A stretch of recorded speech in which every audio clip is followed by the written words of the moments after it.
好不好？好，那我们开始的时候，我们先来唱2首诗歌，我觉得这2首诗歌非常棒哦。那你们幸福吗？幸福。幸福吗？幸福。幸福吗？幸福。很美满哦，美满啊！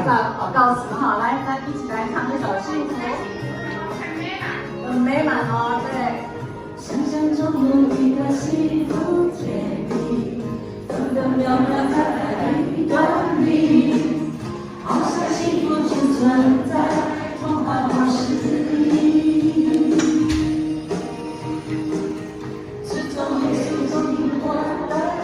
手把手，祷告手。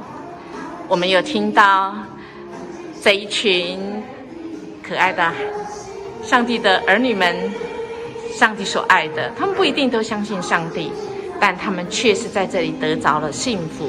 因为圣经说，信靠他的人是有福的，是幸福的。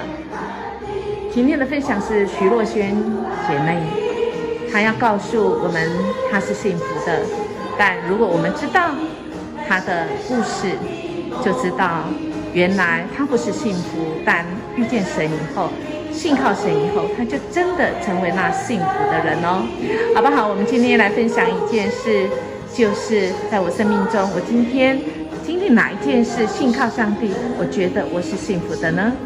还有一个代祷，就是我好像感觉今天经历一些事，我需要信靠主，我好像还没看到那个结果，心里还是很难过的。我们可以来放在代祷里。我们的家庭也一样，我们的家庭什么时候我们感觉是幸福的呢？